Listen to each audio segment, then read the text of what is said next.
What's up, tea slurpers? In this video, we're gonna talk about how going from this to this can get really expensive. So we're gonna review a really cost-effective tea to get you started and see if it's actually worth it. Hi, I'm Dart. The Gingerbread Man is a 2022 Shou Pu'erh blend, $21 tea cake, 200 grams in size, and it costs 10.7 cents per gram, easily putting it in the value tea category. When you're looking at the difference between commodity tea or tea bags and specialty tea or loose leaf, the prices can vary a lot. But when you look at them in a bubble, they start to make more sense. So let's break down the price spectrum. The first level value is gonna be less than 30 cents per gram. In this, we'll see white teas, hong chas, which we call black teas in English, hei chas, which are other types of fermented teas, some Sheng pu'erhs, and pretty much all Shou pu'erhs, which is what we're drinking today. And teas that flirt the line between that value and mid-tier range would be the Anxi oolongs in China. Honestly, it's kind of hard to group the mid-range teas because there's a difference of what the Western market will pay for tea and what the Eastern market will pay for tea, largely due to the fact that in the East, people are willing to spend money on higher quality teas because they're more familiar with them. They already know what they are. And so mid-range teas in the $30 to $1 per gram price range are a little bit harder to parse out.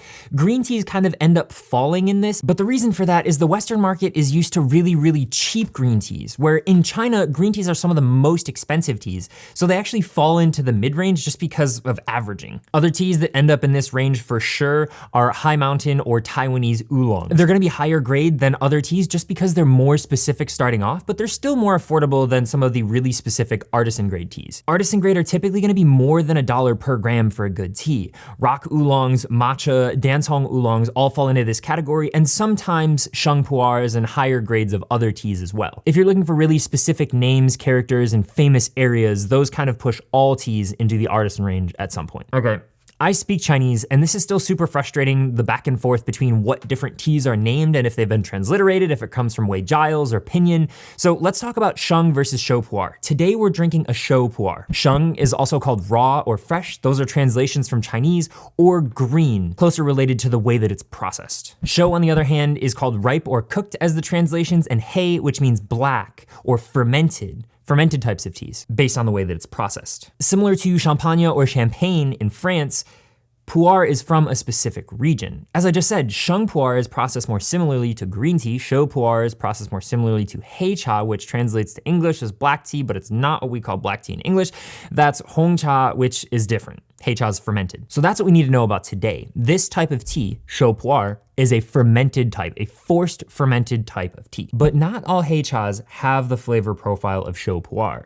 Most people, this is the one that they're most familiar with or most well known, and so they think all teas have this earthy characteristic like Shou pu'erh. Got my 5 grams weighed out on my drug scale here. It's not actually a drug scale, I think it's a jewelry scale. Remember, we're gonna test in porcelain and drink in clay.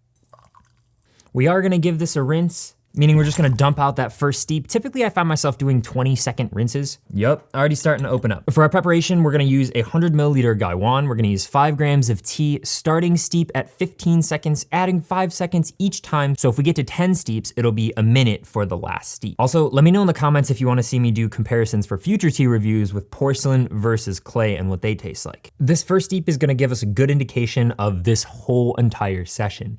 It is a mild Shou pu'erh. And honestly, that's gonna be good. By the third steep, we start to pick up the color and body of what this is gonna be for the whole life of the session. And it starts to pick up a little bit more, but it stays pretty mild in the body. We do have those slight fishy notes that you get with cheaper Shou pu'erhs, but totally expected at the price range. And of course, we get that classic earthy, forest floor, rainforest, all of those tastes that we would expect from any Shou pu'erh. As we get up into the last steep before the tea starts to taper off, steep number 7, I had no bad feeling in my stomach, head, or anything like that. I didn't get tea drunk, so it wasn't like super sensational, and I have a slight mouth coating, just a little bit. The top one is steep 7, the last steep I would recommend, and 9 is when it really starts to taper off. You could push it to steep 8, but honestly, I'd recommend stopping at 7. If you like the tea setup that I'm using today, this is called the Alpha set. It's one of our travel sets that we really wanted to be a step up from your basic set. The porcelain's nicer, the Gongdao Bay is bigger, and the cups feel really thin and good in the hand. So even though it's a $20 tea, should you buy it? If you're a new specialty tea drinker, if you haven't had any tea cakes before, yes, hands down, buy this tea, $20.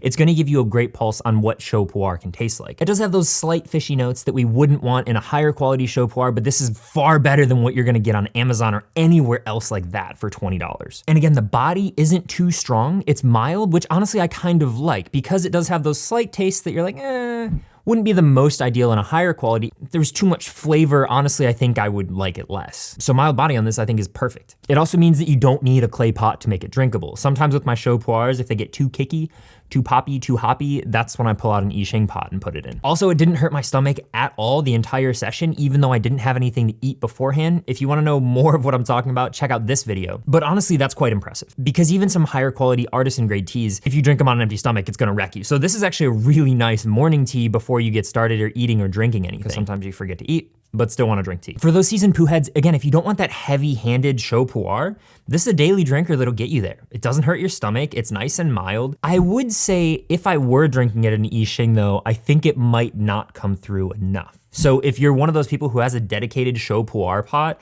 I probably wouldn't put this in it unless you already have some flavor being given back. Honestly, I think a lot of Shou Pu'erh taste the exact same. Very mild variation, especially compared to the other types of tea. I think the difference between a really good Shou Pu'erh and a really good another type of tea is not as drastic. So for me, the Gingerbread Man definitely performs for a $20 tea cake.